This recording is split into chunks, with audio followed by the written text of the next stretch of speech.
Well, 1010XL finally did it, folks. We're embracing the beautiful game, and we've created a soccer podcast. Everyone was waiting for it. It finally happened. I am your host, JJ Laselva. Our working title is the 1010XL Soccer Show. It's as simple as that.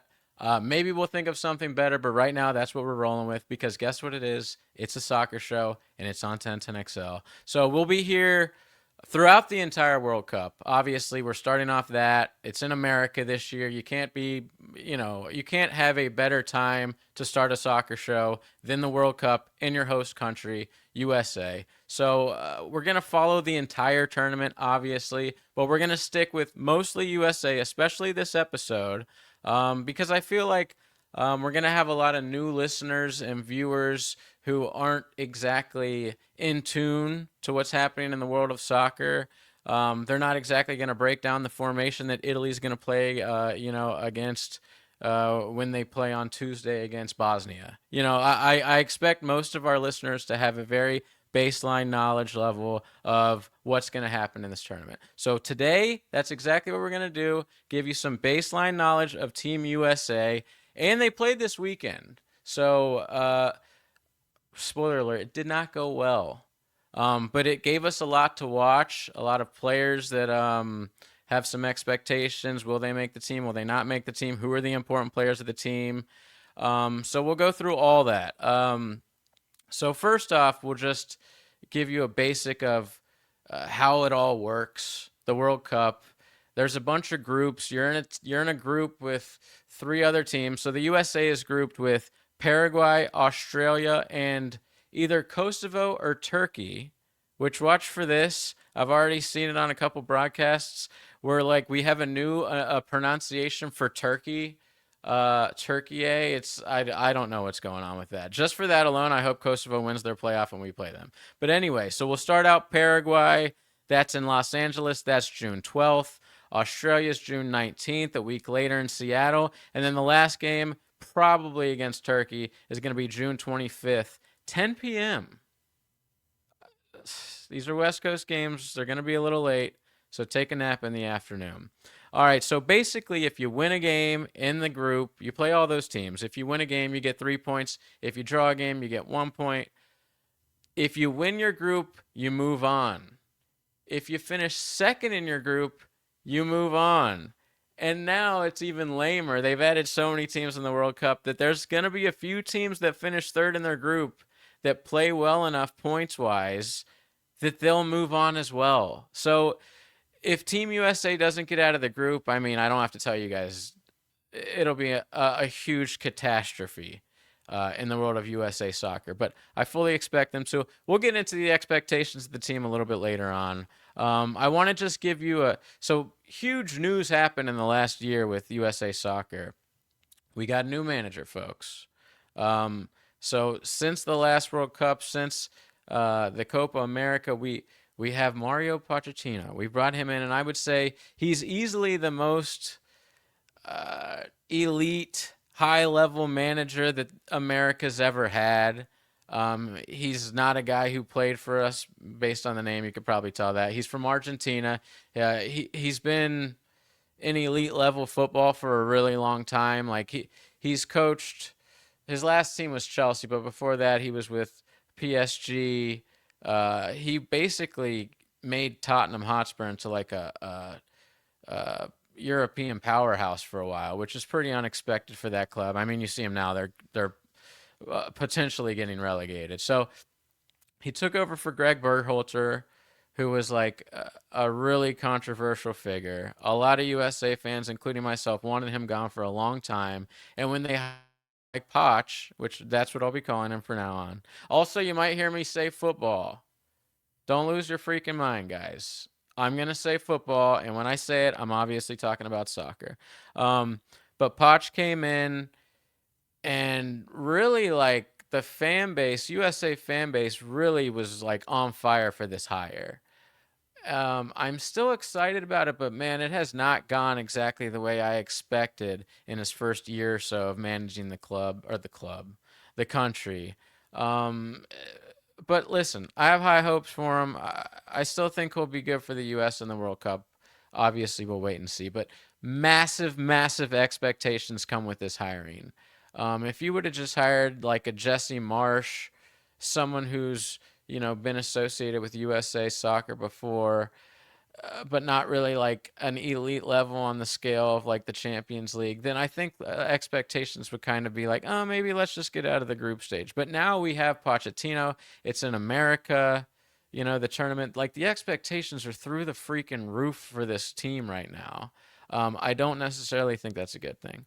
Um, Another thing about this hire, Pochettino, he's not like I wouldn't expect him to be our manager past the World Cup. Honestly, I think this is him uh, taking over for USA and trying to accomplish something with us to show the rest of the world like I can get back into the club game um, with another big massive club, because this is how it works in soccer. Like if you're a manager for a national team, it's less important than if you're the manager of a big club team. It just is. I mean, when the U.S. plays in a big tournament every 4 years, guys, if you're a club manager, every single day you're working with these guys. You have a game twice a week, most of these teams. So he's probably going to use us as a stepping stone to get back into the club world, which is fine with me, man. I don't care. Like as long as you have success here, you'll be a hero forever. So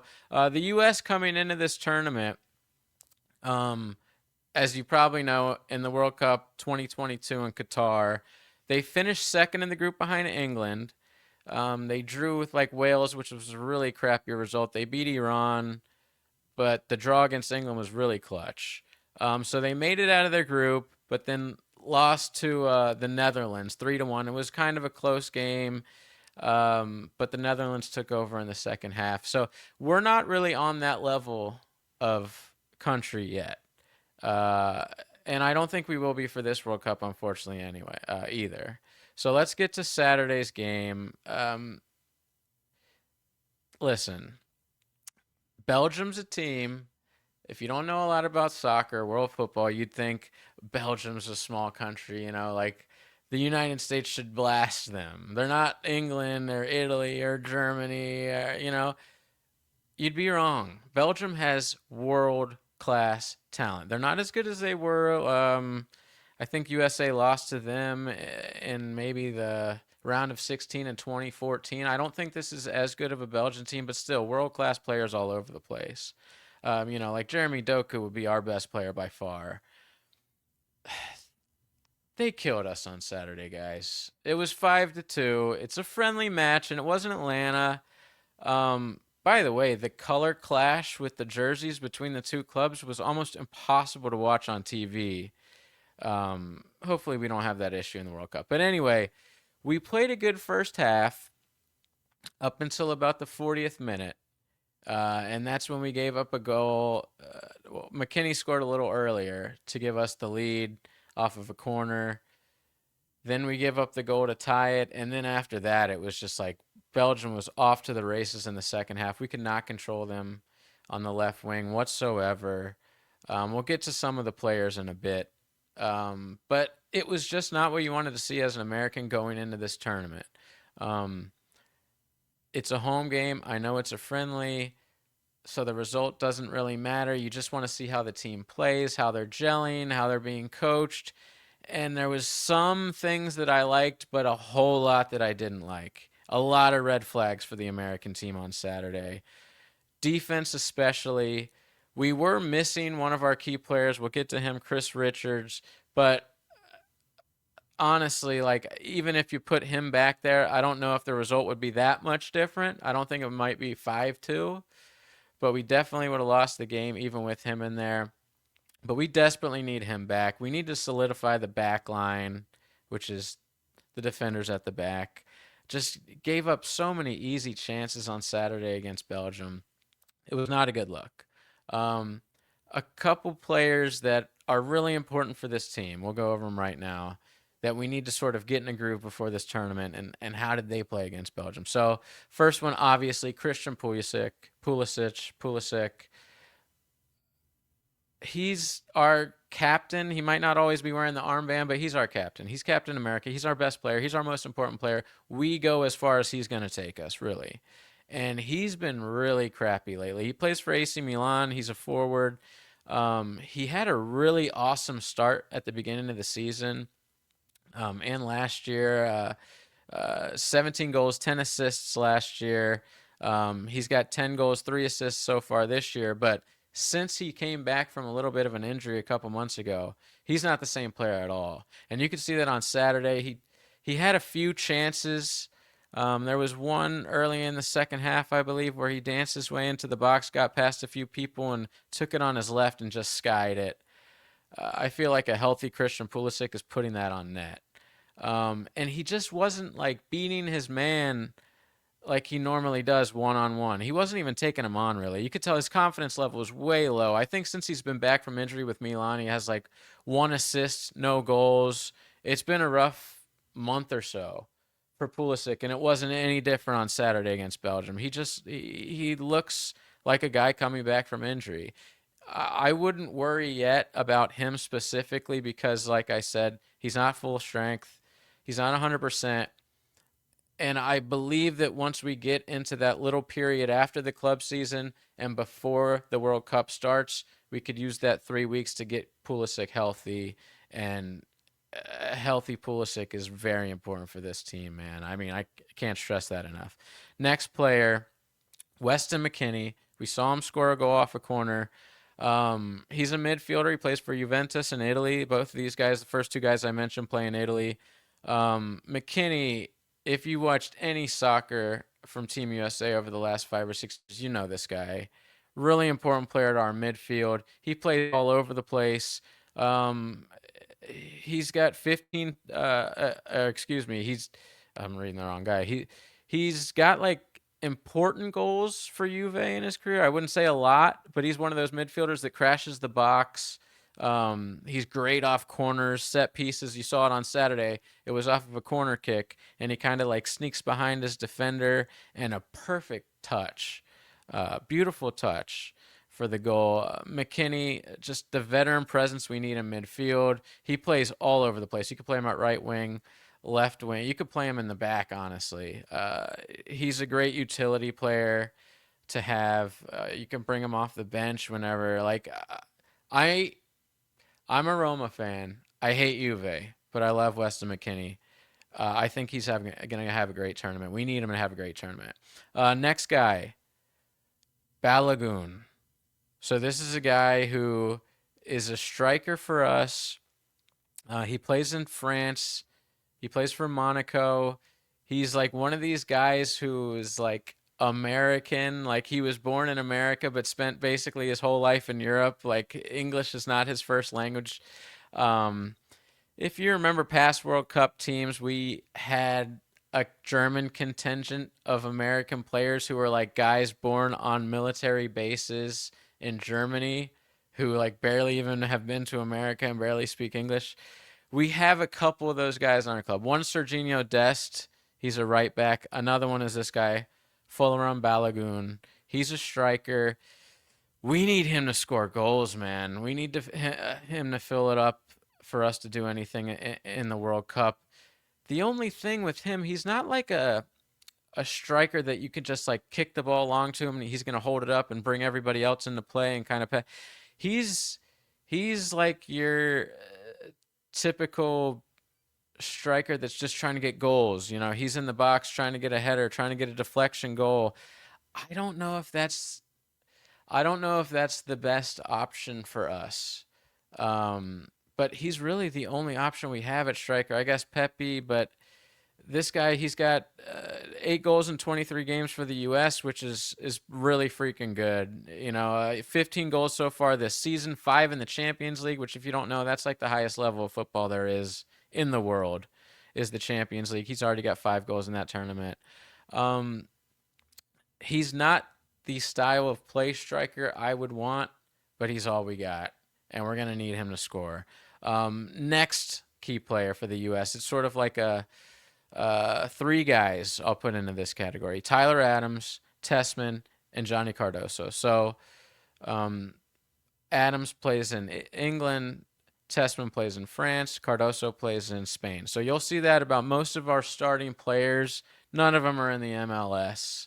They all play in Europe. They all play at the highest level. So these guys on a week-to-week basis with their clubs are playing tough competition, man. Like it it's which is important for our team to grow. So first guy, Tyler Adams, didn't play on Saturday. We missed him badly. He's a guy who plays a lot defensively in the midfield. He's a midfielder, but you won't really see him scoring a lot of goals. You'll see him sort of helping the defense a lot, which, man, we needed that so bad on Saturday. We need Tyler Adams back. He wears the captain's armband a lot. He's got a lot of grit.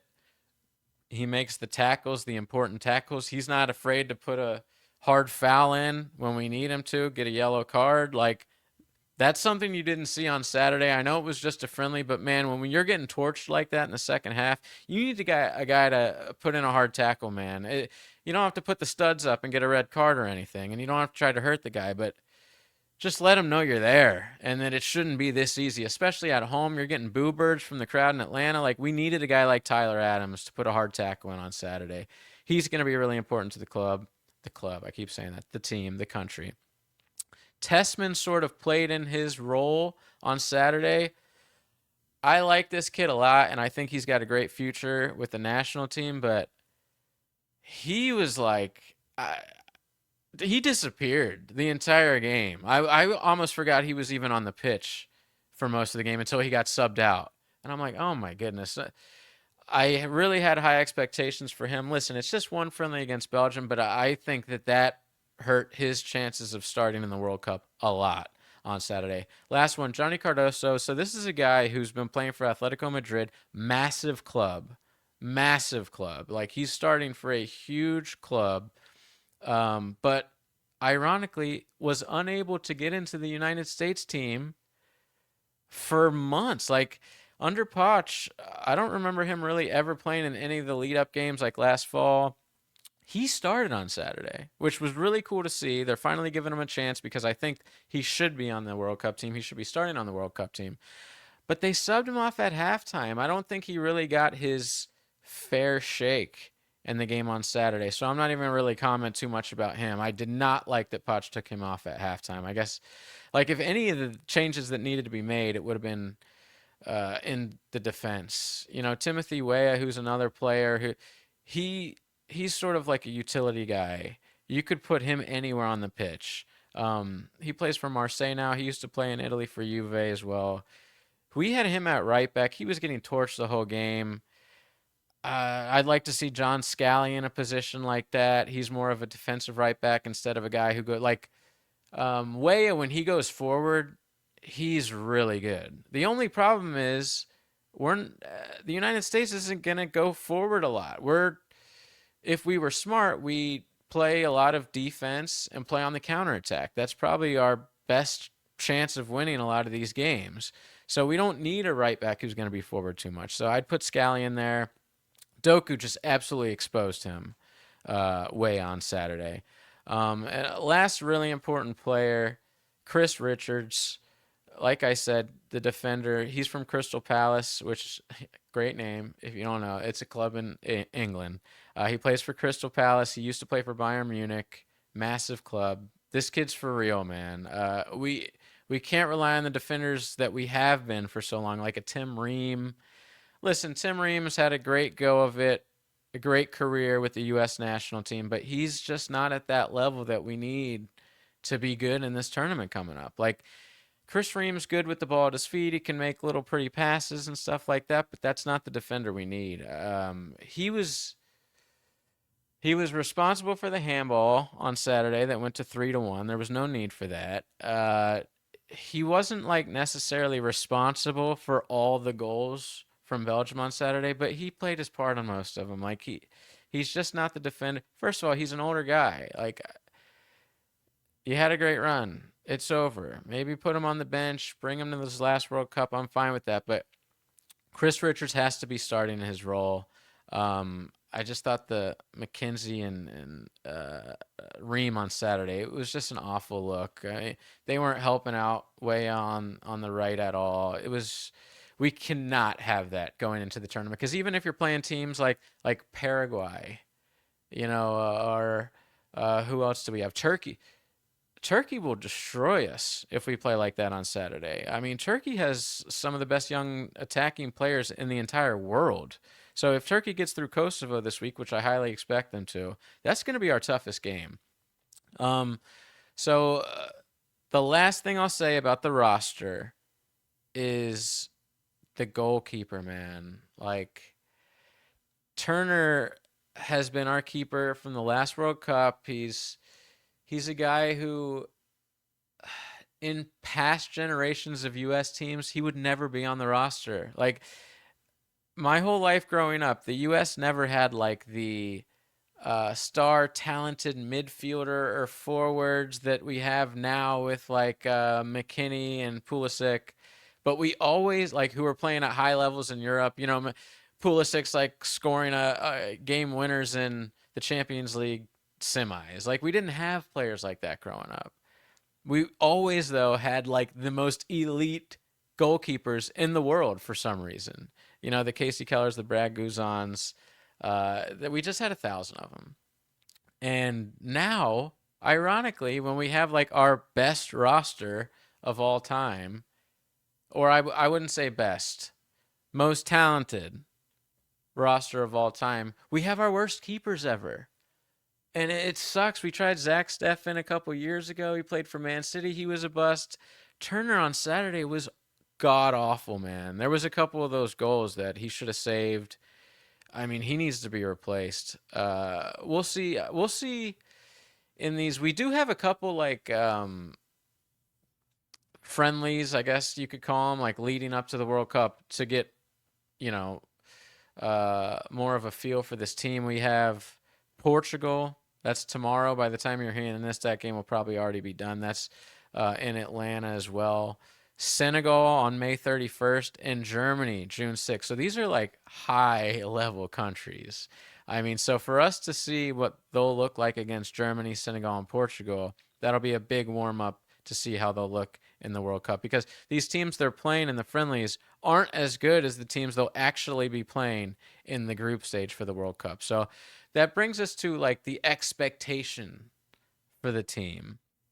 So I've been pretty negative so far just because like man, Saturday was just a bad look. I'll say up until the 40th minute when we gave up the equalizer, we looked pretty good. Like, especially with the ball. We were playing like long balls in the channel, like down the left side. It seemed to be working like every single time.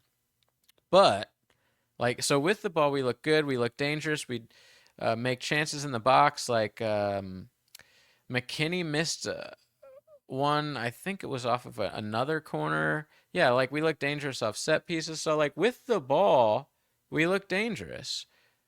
The only problem was every single time we didn't have the ball, we looked like we could give up a goal. Like even when we're up 1-0 in the first half, I put in my notes like it looks like Belgium could score every single time they touched the ball. Every time Doku took the ball down the left, I was scared. I thought he was going to put a cross in and that's exactly what happened. Honestly, like 2 minutes, not even after I put that in my notes, they scored.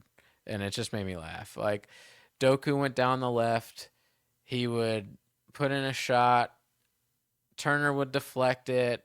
And then the guy outside the box scored. So it's like Turner probably should have made the save. There was a couple times where, like, Turner deflected a ball into De Ketelaere. It hit his arm. They scored, but it got called back for a handball. So, like, even before they scored their first goal, you could see it coming. So that's the main problem with our team. I think we should play more of a defensively, play on the counter. I think that should be our tactics going forward. Unfortunately, that's not really Pochettino's style of play.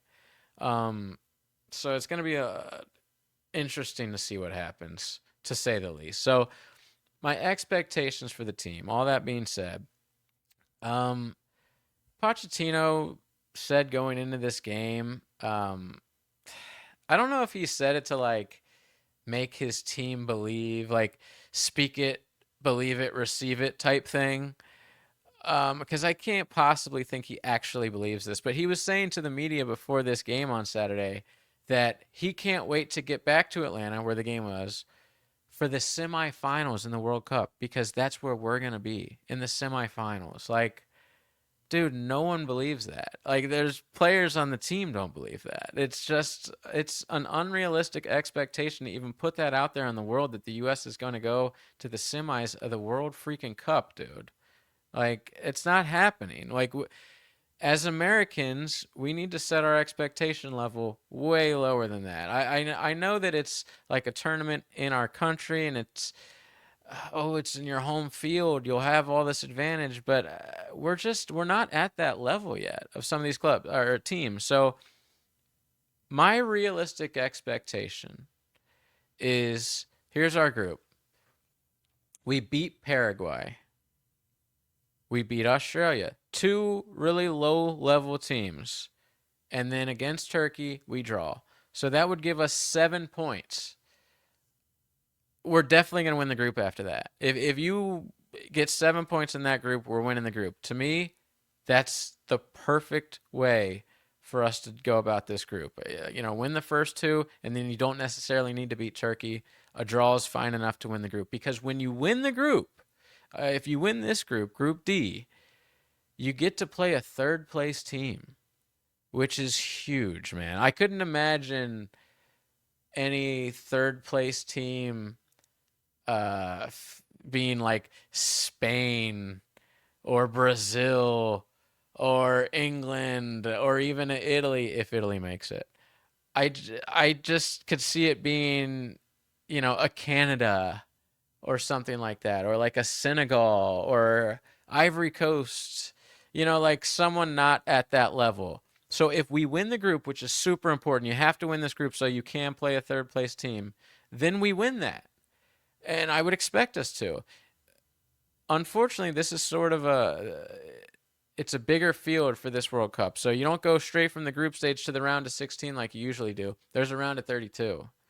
So that match against the third place team would be the round of 32. We'd have to win that to get to the round of 16. So to me, we get 7 points in our group. We beat whoever we play in the round of 32. And we have a respectable showing in the round of 16 against a big country. Now, if we draw like Norway in the round of 16, I think we should beat them. There's certain there's certain countries that if we end up playing them in the round of 16, we'd be favored. But most of them, no. So that's why I would just say, without knowing who we're going to play, my expectation is if we get to the round of 16 and play a respectable game in a loss against a bigger country, to me, that's a win. You get 3 games that everybody gets to watch in the group stage. The bars will be packed. They're night games. It'll be awesome. You get a round of 32 game, a win in that, a win in a knockout round. I mean, the country will be going crazy if that happens. Hopefully, it'll be on a weekend. And then a respectable showing in a round of 16 game against a team like England or something. I'd be super happy with that, and that would be a win for USA Soccer. I mean, anyone who tells you that it's like quarterfinals or bust for this team, those aren't realistic expectations, and people that say that, they just don't know enough about world soccer and these other countries, man. Like, we're not at that level yet, and it might be a little bit. It might be a while. These countries ain't going anywhere, man. They're still producing crazy talent that we don't have yet. So, to me, to wrap this episode up, first off, we need to look a lot better in these friendlies coming up. Because if we look like we did on Saturday and the rest of these friendlies, our momentum going into the tournament is going to be really crappy. And I could see us we're not exactly like the most mentally strong team. So I could see everybody folding under pressure. Like, let's say in the first group stage game, like we go down 1-0 at halftime to Paraguay. I could see everybody holding their heads down and it being like a huge cluster. Okay, so I think we really need to get some of these important players, like I was talking about, going. Like we need to see Pulisic for his club team. We need to see him and Milan like having a really good last month or two of the season. We need to have McKinney continue to have a good season. We need to have Balogun continue to score goals. We need to have Richards come back healthy. We need to have our keeper. We need to figure out the keeper situation. Lord help us. But as a team, we need to look good in those friendlies. Then we need to be good in the group stage. Okay, like I really don't want to see the headlines of, from the first takes and the shows that don't care about soccer in America, which is fine. I respect that. I mean, I work in a place where we don't talk about it at all. It is what it is. It's still a very niche sport. So if we're going to have the freaking tournament in our country, we can't embarrass ourselves. Like for the good of soccer fans like me who are trying to spread the good word, and make the beautiful game more available, for your regular everyday Joe sports fan. Like this tournament is important that we don't get embarrassed, that we at least make it to the round of 16, that we're respected by the rest of the nations. Honestly, that to me, that's the most important thing as we continue to keep building this USA soccer program. I mean, we've come a long way since I was a kid in this country of, no games are on TV, soccer's this, soccer's that. You make fun of kids who played soccer. Like, we've come a long way from that, but we're still not even close to the level of making it to, like, the semifinals of the World Cup. So I think if we get to the round of 16, we'll all be a happy group here. So that's it for the first episode, guys. We just wanted to do like a quick overview of Team USA, our expectations going into the World Cup, give you a couple of the important players. But like once this tournament gets going, once we get closer, like this is going to be a lot more than USA, folks. We're going to be talking about everything that happens. I want to be here at least twice a week, maybe the day after the USA game. And then another show in the week because it's going to be like 3 or 4 matches every single day. That's what's so great about this tournament. I mean, it's every day you wake up and, you're going to have at least 1 or 2 really good matchups in the group stage. And then once you get past the group stage, all the matchups are juicy after that. We're going to have crazy storylines like hopefully I'm going to be able to teach you guys about some of my favorite players that play for different countries and the characters. I mean, like when you go through a tournament like this, like how long is this? June 11th through July 19th, folks. This is over a month of a tournament. So we're going to have so many storylines, like hilarious people, hilarious characters, VAR, controversy. That if you don't know, VAR is like the review system of soccer. It's going to be awesome. And it's really going to be cool that we get to watch it in prime time. Finally, we have a World Cup in prime time where we can go home after work, crack open a beer, and be able to sit on our couch and watch the tournament instead of at work having to watch it on your laptop or, sneaking your phone so your boss can't see or dodging the score and then having to watch the game at home after the game's already happened. Like that is sort of the crappy thing about being a football fan in America is that all the games are like up to appease European times. Now we got our own tournament, baby. Now they're going to be the ones waking up at all times of the hour to watch our 9 p.m. kickoff game. So I'm really excited. Like even if USA doesn't exactly do great in this World Cup, I don't give a damn. Like having this tournament here in America, we have games in Atlanta, Miami, like all over the place. It's going to be really cool for soccer in this country. Just the crowds are going to be immense. I just can't wait. I can't wait to share it with you. I can't wait for you guys to be involved. Like, it's going to be awesome. So, this is our first episode, but hopefully the first of many. And we'll see you next time on the 1010XL Soccer Show. Hey, Joe C here. Thanks so much for watching 1010XL on YouTube. Duval, if you're a diehard Jaguar, like and subscribe to our Jaguars 1010XL channel. And Gators, don't forget in all kinds of weather, like and subscribe on the 1010XL Gators channel. The main channel waiting for you, 1010XL.